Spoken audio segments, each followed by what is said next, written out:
everyone, welcome back to the channel and to another video of the series N8N Beginner. Let's start with the most important concept in N8N, which is notes. If you understand notes, you understand how N8N works. Notes are basically the building blocks of any workflow. Each node does one specific job, nothing more, nothing less.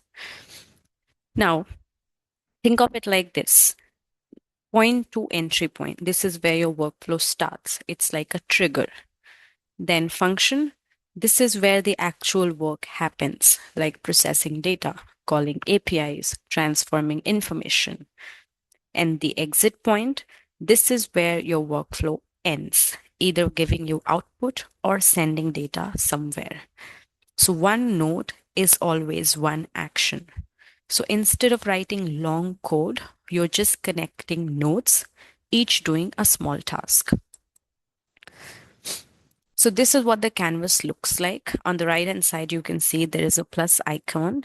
That's the blank board where you drag, drop, and connect nodes to build your automation workflow. Once you click on the plus button, you would drag the very first node to your workflow. You can keep connecting multiple nodes to bring together your workflow, and you can pan and zoom freely and kind of arrange the nodes into the canvas. Adding a first node, we would first click on the first button. We can choose a trigger. We can run it on click.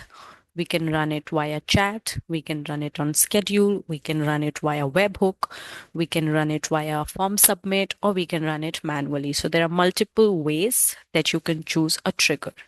Then you would search for an app that you're trying to connect with or you're trying to work on. It could be Gmail, it could be Slack, it could be Salesforce, it could be any app. And then you would choose an action like creating a spreadsheet or sending a message or checking the inventory or, reading the email, right? That's your action. And based on that, you would pick up the node and arrange it all together. Now, adding a node to the canvas, for example, let's use Google Sheets.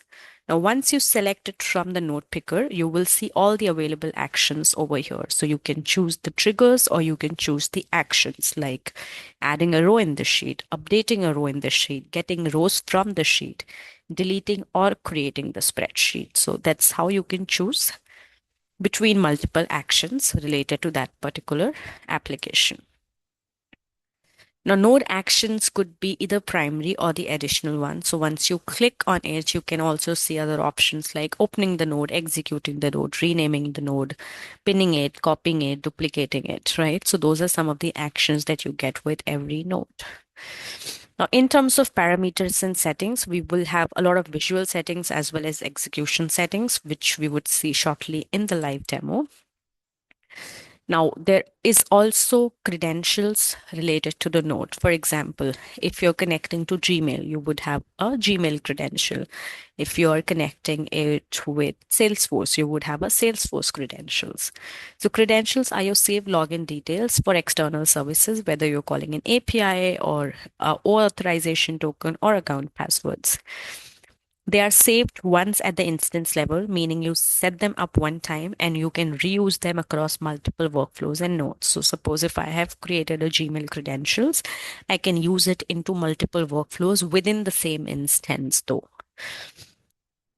There are sharing options as well for letting somebody else use my credentials in their workflow. So based on who I want to share it with, I have the options to share it with other people for them to use it as well. So now I'm going to switch my screen and we would see a live demo of how to interact with nodes and the different type of nodes that we can access. So this is the blank canvas that I was talking about. Now we are going to interact with the Google Sheet and say I want to trigger this workflow manually. So I'm going to trigger this manually. Then click on plus icon. Let's try to read a Google Sheet, okay? So I would type like Google Sheets. So I got Google Sheets here, right? So I'm going to do like get rows in sheets. Now, once I do that, I already have a credential set up for my Google account, which is this. It's very simple to do it. You can just create new credentials and then just allow it to access your Google account and you would have it saved here. Now I'm going to get all the rows from the sheet, and I can choose. I only have one sheet and it is already showing here company records. And this is what my sheet looks like here. I have a row ID. I have first name, last name, email, and the company name. Now over here, you can see some of the emails and some of the company name is empty. And so we are going to do some manipulation regarding that. For now, I'm just going to do this thing that let me go back here and I'm going to fetch this particular company record, okay, from sheet one. Okay, now I'm not going to put any filter and I would just simply click on execute step. And over here, you can see the value in schema. There are 9 items because if you look here, there are 9 rows. You can look it into schema, you can see it in table format, and you can see it in JSON format as well. So there are 3 different ways you can see the items, okay? Now I can also put a lot of filters here as well and put an and or combination to combine it. Say for example, for now, let me just close this. So you can see I did put one item here and I'm getting 9 items out here, right? Now the other way is that I can also put a filter over here, or I can go ahead and also put like filters here as well, right? For example, if I say that only get me the value where name is, say for example, Neha. Okay, so I pass the value as Neha and I will do execute step.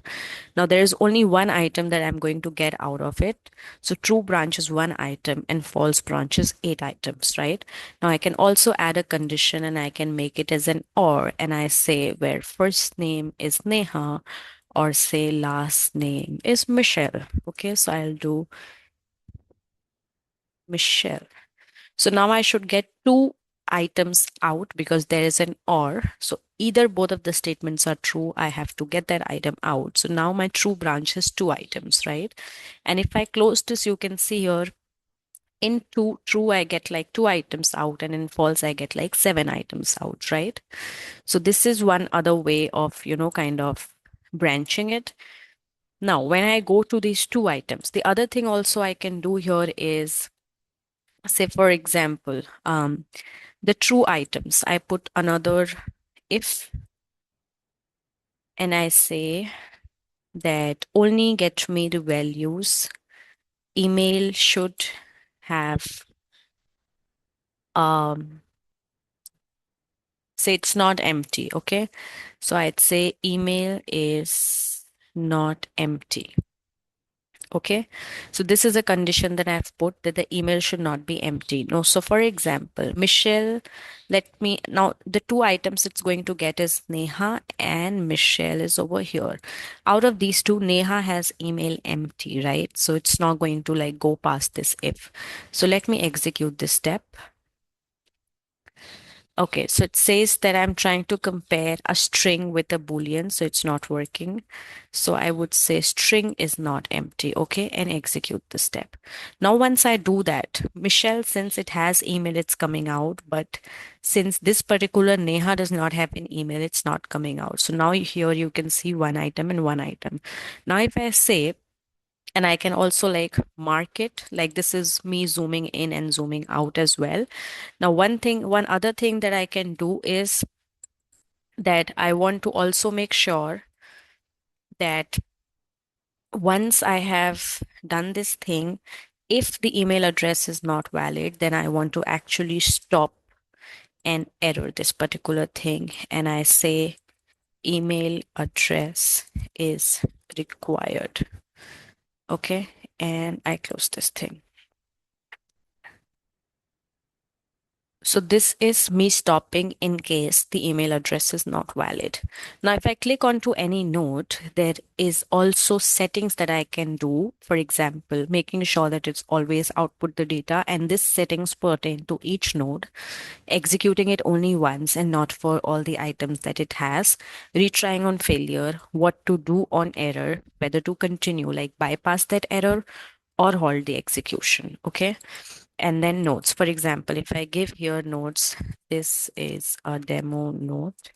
And over here, I mark that display this note in flow. And let's close this and see. So you can see here, this is the demo note shows here, right?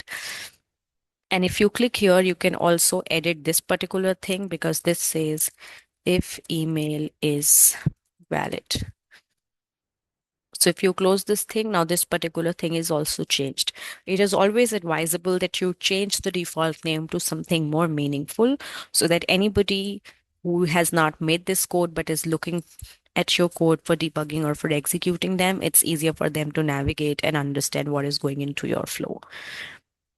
So this is how you would connect dots, include different nodes to create a workflow together, and how you would change the node settings, how you would, do the branching. Similarly, you can also use a switch statement as well, or use different other features or actions related to Google Sheets to ultimately make your entire workflow put together. That's it for this particular video, and I would see you in the next video of the N8N beginner series. Till then, stay tuned and thanks for watching.